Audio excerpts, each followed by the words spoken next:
I stood in my underwear, staring wide-eyed at my reflection, my heart thundering in my chest, anxiety swelling within me. I shook my head, willing myself to snap out of it. With trembling fingers, I meticulously arranged the unruly locks of my long chestnut-brown hair around my bare shoulders. I flung open my closet door and frantically searched for something to wear. I huffed as I dug through the jam-packed items of clothing, stopping abruptly when I spotted the little black cocktail dress buried at the very back. God, I hope it still fits, I thought as I pulled the crumpled frock from its hanger and slid the clingy garment over my head, trying to recall the last time I'd worn it. I smoothed out the creases until it draped somewhat neatly over my tall hourglass form. When I looked back in the mirror, I was amazed to find that even in my frantic state, I had achieved a haphazardly chic look. This will have to do, I said, knowing I had absolutely no time to make any changes to my appearance. If I were to be honest, the frantic state in which I found myself had actually started when I'd left work 2 hours behind schedule. Get a grip, Sophia, I said to myself just as my Rottweiler Bruno barreled towards me, nearly knocking me over in his attempt to steal my attention from the greedy mirror. Down, boy, sit, I commanded. Bruno sat obediently, letting out a rebellious bark in response. Good boy, I said as I bent down to pet his broad head, chuckling nervously and exhaling my first calming breath of the day. My sense of calm flew right out the window when I stupidly glanced at the clock. It ominously flashed 7:55 p.m. Panic-stricken once more, I bolted lightning fast towards the living room, realizing the mere 15 minutes I had taken to transform from office drab to party chic had been 15 minutes too long.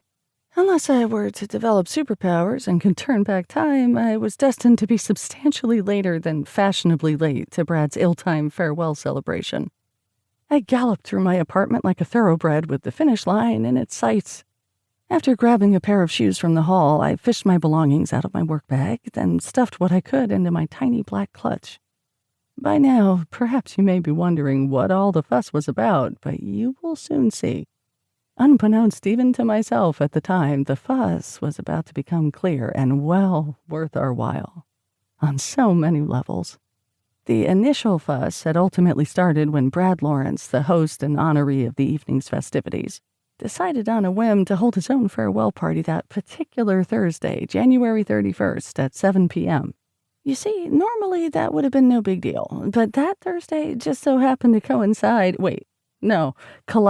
with year-end, the busiest time of year at work for me. I scrambled for my phone, which I spotted on the coffee table, then made the mistake of checking my messages.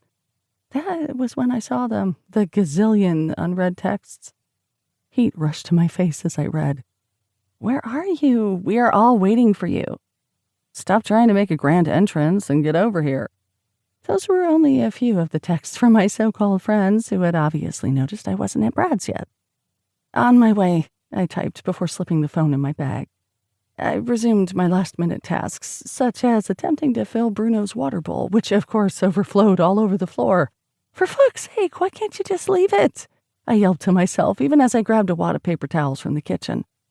Leaving it, or any spill, was impossible at that point, considering my panic-induced OCD had, along with my anxiety, switched into overdrive.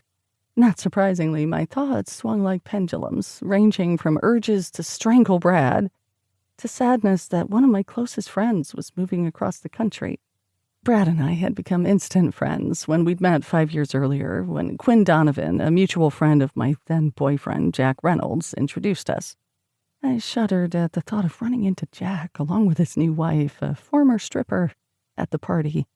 Unfortunately, the story of Jack is a long and messy one, which I will undoubtedly delve into later on in our journey of the roller coaster of my life.